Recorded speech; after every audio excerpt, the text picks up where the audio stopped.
lone explorer, Ethan Carter, is stranded on an uncharted alien planet after his ship malfunctions. While searching for resources, he stumbles upon a wounded alien child, barely breathing and on the brink of death. The child has glowing emerald eyes, silvery skin, and strange markings on its forehead. Despite not knowing the species, Ethan makes a split-second decision. He won't let an innocent life perish. Using his limited medical supplies, he stabilizes the child and carries it to safety. But before he can figure out what to do next, he hears a deafening roar from the skies above. A massive, sleek spacecraft descends, and out step towering figures in ornate armor, their eyes glowing with a mix of awe and disbelief. Ethan realizes he has unknowingly stepped into something far greater than a simple rescue mission. The alien warriors, clad in shimmering black and gold armor, surround Ethan and the unconscious child. Their weapons hum with energy, yet they don't attack. Instead, one of them, a tall figure with an intricate silver crest on his forehead, kneels before him. "You saved the Imperial heir," the warrior says in a deep, reverent voice. Ethan's heart pounds. Imperial heir? He looks down at the child in his arms. Could this small being really be royalty? Before he can respond, another warrior steps forward, tapping a device on his wrist. A shimmering portal-like doorway appears in the air. "You must come with us. The Empress wishes to see you immediately." Ethan considers running, but there's no point. He's outnumbered, outgunned, and stranded on their planet. With a heavy sigh, he nods. Ethan finds himself aboard an enormous spaceship, its walls lined with glowing symbols that seem to pulse with energy. He's taken to a grand chamber where a regal figure sits on a throne of crystalline light. The Empress, draped in flowing celestial robes, has the same glowing emerald eyes as the child. The moment she sees Ethan, she stands, her expression unreadable. "You have done what no outsider has ever dared," she says. "You saved my son." A murmur spreads through the gathered nobles and warriors. Ethan shifts uncomfortably. "You do not understand the significance of your actions, human," she continues. "By saving him, you have fulfilled an ancient prophecy. Our empire now sees you as more than a mere traveler. You are the chosen one. You are destined to lead us." Ethan blinks.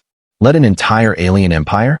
He opens his mouth to protest, but the Empress isn't finished. "And if you refuse, it may mean war with your kind." Ethan's mind races. Let an alien empire? This must be a mistake. He glances at the unconscious child, then at the Empress, whose piercing gaze makes it clear. This isn't just a request. It's an expectation. "I'm just a pilot," Ethan says cautiously. "I don't know anything about ruling an empire." The Empress tilts her head. "Perhaps. But the prophecy has been written for millennia.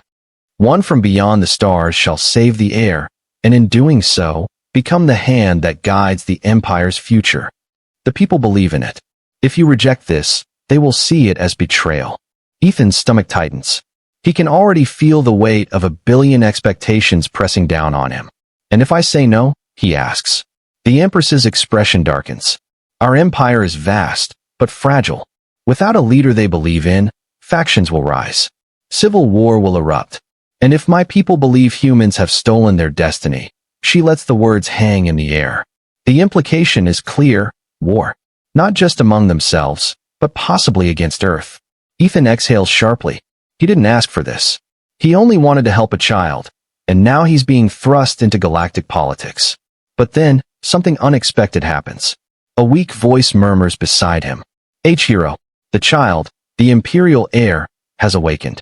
He blinks up at Ethan, his small hand reaching out as if grasping for safety. His eyes hold no power, no expectation, just trust. The trust of a child who had been on the brink of death. Ethan feels something shift inside him. Maybe this wasn't about power. Maybe this was about protecting the innocent. He looks up at the Empress, his jaw tightening. "I have conditions." A ripple of shock moves through the assembled court. No one dares make demands of the Empress, but she merely smiles. "Then speak, chosen one." Ethan isn't stupid. He can't just walk away from this, but he's not about to be a puppet either. "First," he says, "if I lead, I don't do it alone. I need people I trust. Advisors who understand this empire better than I do." The Empress nods. "Granted. Second, no war with Earth. Ever. No matter what happens. A tense silence follows. The nobles shift uncomfortably. But after a moment, the Empress speaks. Agreed, as long as Earth does not provoke us. Ethan narrows his eyes. It's not perfect, but it's better than nothing. Lastly, he continues, I want to know everything about this prophecy. If I'm going to be part of it, I need the full truth. The Empress hesitates. That alone sends a chill down Ethan's spine. That, she finally says, is something even I do not fully understand. But there is one who does. If you truly wish to know, you must travel to the vaults of the Forgotten, where the prophecy was first recorded. Ethan takes a deep breath. He has no idea what he's getting himself into. But one thing is clear. His journey is just beginning. Ethan stands at the edge of a massive, ancient structure carved into the heart of a dying star. The Vaults of the Forgotten, a place where the Empire's oldest secrets are kept, loom before him, its entrance shimmering with ethereal energy. A cold wind howls through the desolate canyon, even though they're in deep space. It's unnatural, almost whispering to him. His escort, a warrior named Commander Zelvari, steps forward. This place is forbidden to most, Zelvari says. Only those who seek the truth enter, but many do not return. Ethan suppresses a shiver. Great. Another death trap. The Empress had honored his request, allowing him to seek the truth about the prophecy. But she had also warned him. Once you know, there is no turning back. Taking a deep breath, Ethan steps forward. The moment he crosses the threshold, reality bends. Ethan finds himself surrounded by an endless void, filled with glowing constellations. The stars shift, forming shapes, playing out memories of the past, memories that aren't his. He sees an ancient battle. A lone human warrior, clad in alien armor, stands before a massive throne, facing a council of warlords. They kneel before him. Then, another vision, a child, an alien heir, is lost among the stars. A prophecy is spoken. He who saves the lost heir shall inherit the Empire and guide it to either salvation or destruction. Ethan stumbles back, gasping. The visions fade. The vault whispers in his mind. You are not the first. His blood runs cold. Not the first? That means you are the last chance. Ethan clenches his fists.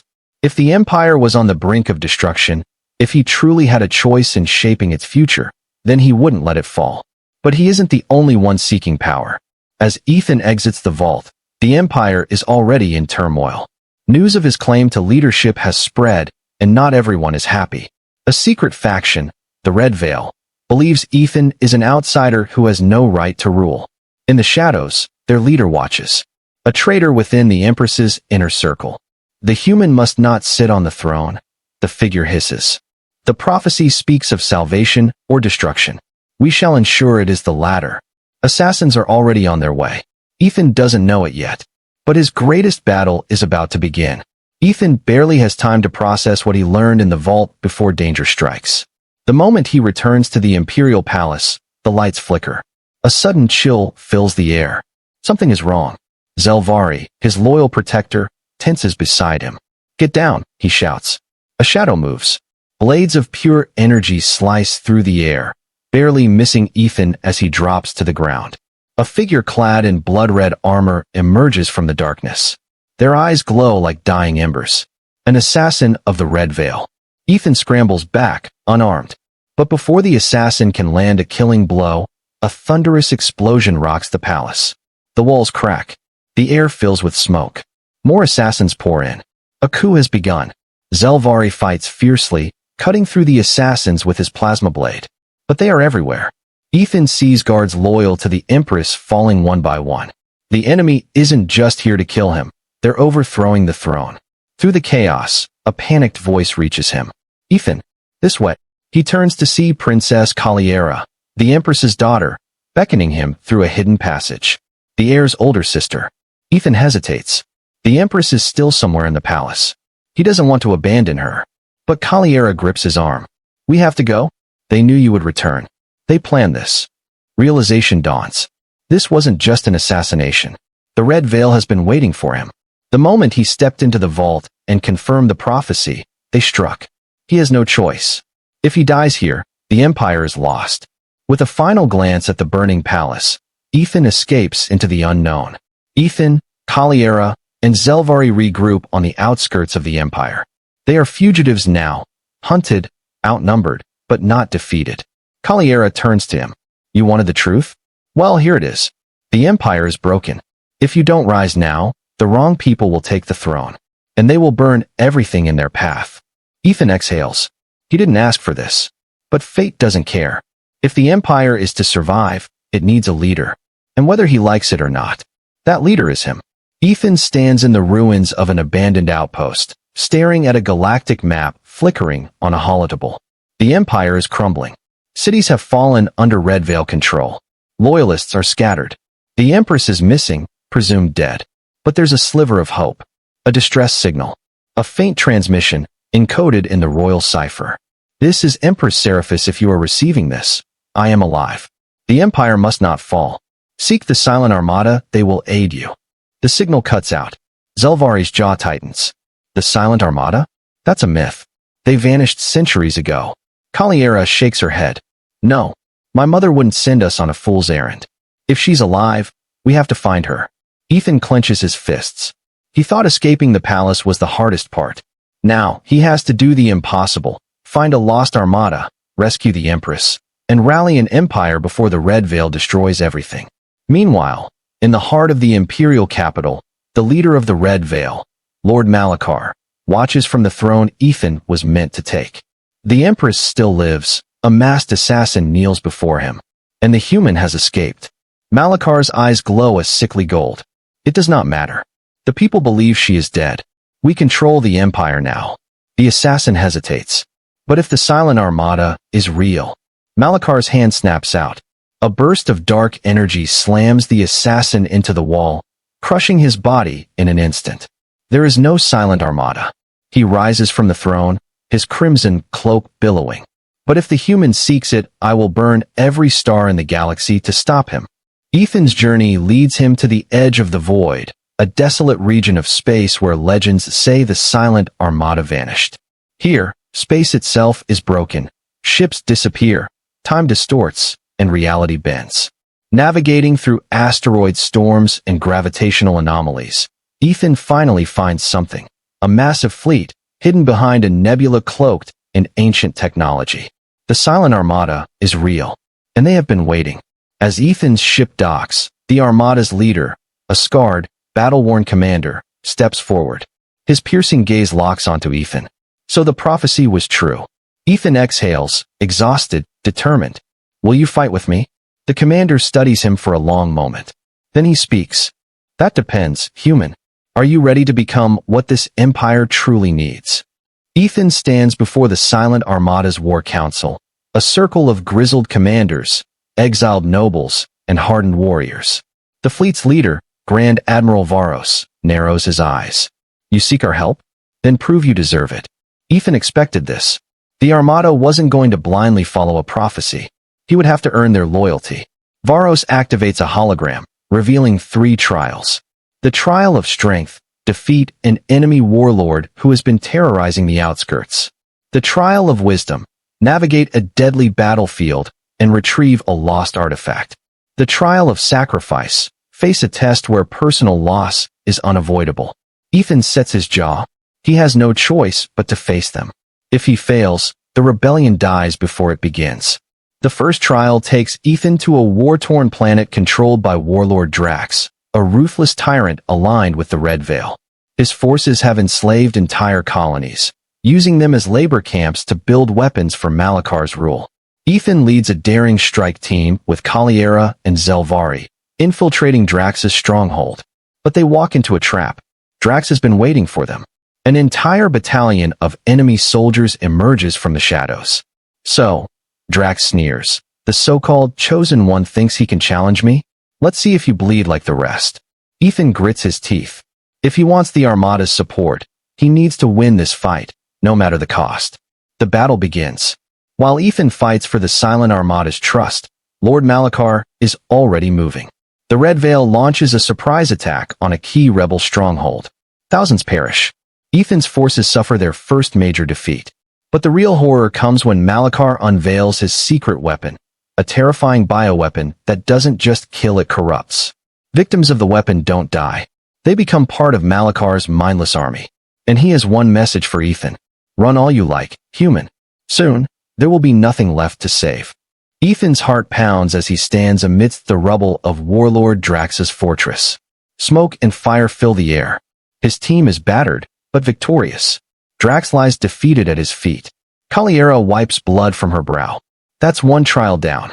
But we don't have time for the rest. Malakar is burning the Empire to the ground. Zelvari nods grimly. We need the Silent Armada now. Ethan turns to Grand Admiral Varos, who arrived just in time to witness the battle. The Armada had been watching. Varos steps forward, looking at the fallen warlord. Then, without a word, he kneels before Ethan. You have proven your strength, not just in battle, but in leadership. The Armada stands with you. A ripple of movement. One by one, the entire Silent Armada kneels. Ethan has done it. But there's no time to celebrate. A dark energy surge erupts in the sky. Malakar has found them. Malakar's fleet descends upon the battlefield like a storm of nightmares. His bioweapon-fueled army floods the ground, twisted creatures of former soldiers now bound to his will. Above, the sky is filled with warships locked in battle. The Silent Armada, though powerful, is still outnumbered. Malakar himself arrives in a colossal black warship, stepping onto the battlefield with an aura of pure malice. His golden eyes glow with hatred. You are nothing but a speck in the grand design, he sneers. You think you can change fate? Ethan grips his weapon. I don't believe in fate. I believe in choices. The final battle begins. The battlefield is chaos. The Silent Armada fights with everything they have, but Malakar's forces seem unstoppable. Ethan knows there's only one way to end this. The vaults of the Forgotten had whispered the truth to him. He who saves the lost heir shall inherit the Empire and guide it to either salvation or destruction. Ethan realizes the prophecy was never about ruling. It was about sacrifice. He turns to Kaliera. Get everyone out of here. Her eyes widen. What? No. We fight together. Not this time, Ethan says. Malakar's power is tied to the throne, to the corruption he has spread. If I break that connection, I can stop him. Kaliera understands immediately. To stop Malakar, Ethan must destroy the very source of his power by taking the throne himself. She grabs his arm. If you do this, you may not survive. Ethan smiles. That's a risk I'm willing to take. As the battle rages, Ethan charges straight into the heart of the Empire. The palace is in ruins, but the throne still stands, glowing with ancient energy. Malakar sees what Ethan is doing and rushes to stop him. No, Malakar roars. But it's too late. Ethan places his hand on the throne. The moment he does, power surges through him. The energy that once fueled the Empire, the force that Malakar twisted for evil, it now bends to Ethan's will. Malakar shrieks as his dark energy begins unraveling. The bioweapon? Destroyed. His mind-controlled army? Freed. His power? Gone. Ethan looks at Malakar, now weak, kneeling before him. It's over, Ethan says. With one final pulse of energy, Malakar disintegrates into dust. The battle is won. The Empire is free. Ethan stands before the people, the Silent Armada at his back. The Empress, finally freed from her captivity, watches him with pride. The prophecy has been fulfilled, she says. You have saved us. The people chant his name. They expect him to take the throne. But Ethan shakes his head. I never wanted power. I only wanted to protect those who couldn't protect themselves. He turns to Kaliera. You should lead them. You were born for this. Kaliera's eyes widen. Ethan. But he smiles. The Empire doesn't need a ruler from another world. It needs one of its own. She hesitates, then nods. The people cheer, not just for Kaliera, but for the man who chose to be more than a ruler, who chose to be a hero. Ethan looks up at the stars. His journey isn't over. Somewhere out there, another world may need saving, and he'll be ready.